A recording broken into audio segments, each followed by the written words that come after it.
Did you know that everything your computer processes, whether it is a complex game or simple text file, boils down into a series of zeros and ones? In this video, we will uncover how these tiny bits and bytes are the foundation of Java variables and how understanding them can make you a better programmer. When you write a number like 125, you are actually using the decimal numeral system or base 10 positional numeral system. In this system, we have 10 different numbers from 0 to 9. The contribution of each digit to the value of a number depends on its position in the numeral. Positions are indexed from right to left starting with 0, so 125 in this system is represented like this. But computers cannot work with this system. They cannot handle different 10 values for each position. They work with electricity and circuits. In a circuit, we have the electricity flow or don't. No more states. So how computers actually work with numbers? Think of a light bulb. It has only two different states. It is on or off. If the electricity flows in the circuit, the light bulb will turn on. Otherwise, it will remain off. If we double our lights, then we can have 4 different states. Both off, first on, second off, first off and the second on, and both on. Now you can imagine if we want to work with larger numbers. We need more and more of these light bulbs. If we have 8 lights, how many different states or numbers we have? Yes, 256 different numbers. This system is called binary, and computers are using this numbering system. In this system, each position is called bit, and each 8 bits is called byte. In each byte, we can store 2 power 8 or 256 different numbers. For larger numbers, we can use 2 bytes and store 2 power 16 different numbers. We can continue adding more bytes for larger numbers. How many different numbers can we have with a 4-byte number? Write your answers in the comments.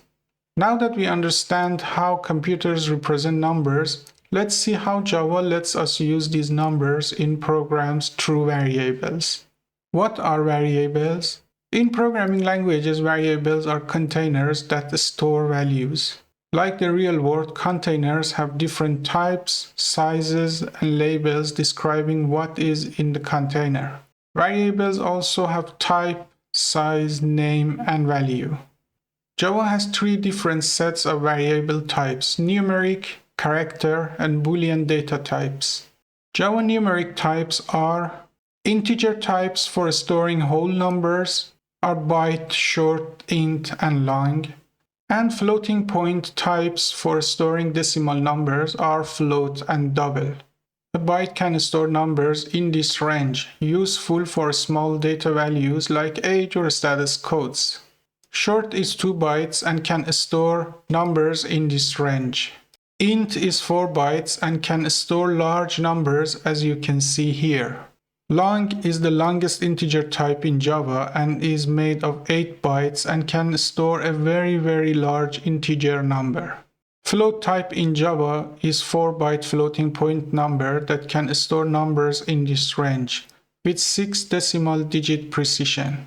Double in Java is 8-byte floating point number that can store numbers in this range with 15 decimal digit precision.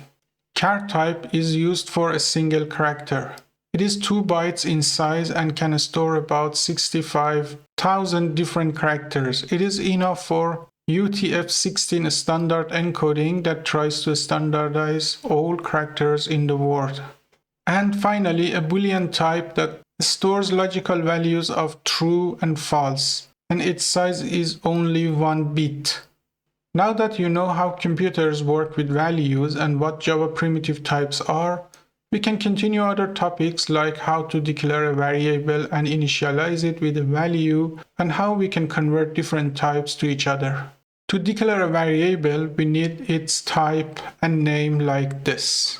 And to initialize a variable or to set a new value to it, we need its name and a value like this. We can merge these two steps into one. If we do not initialize a variable while declaring, it gets a default value that is 0 for numeric types, false for Boolean, and null Unicode character for characters. Now it is time to talk about literals.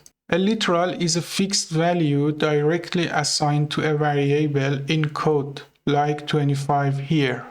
Integer literals like 25 have type int. You can assign them to any variable of type int or long. If you want to specifically have a long literal, you can add L to the end of it. Decimal values like 3.14 by default are double. If you need a decimal literal of float type, you can add a F to the end of it. Character literal is a single character in a single quotes.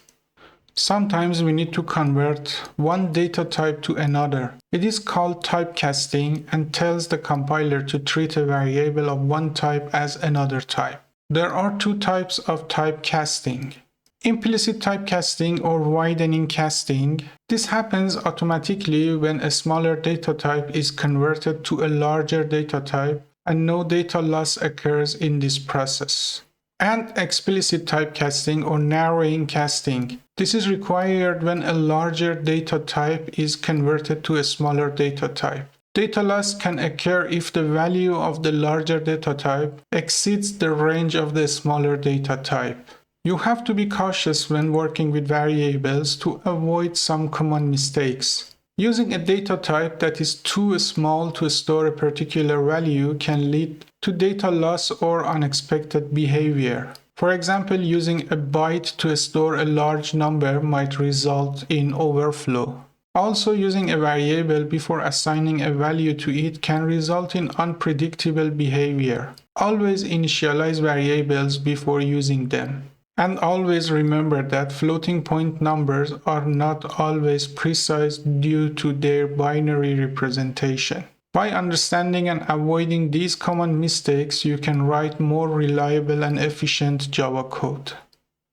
Today we learned about variables, primitive data types, and how to use them in Java. Write a Java program that declares variables of each type and prints their default values. Post your code in the comments. I would love to see your work.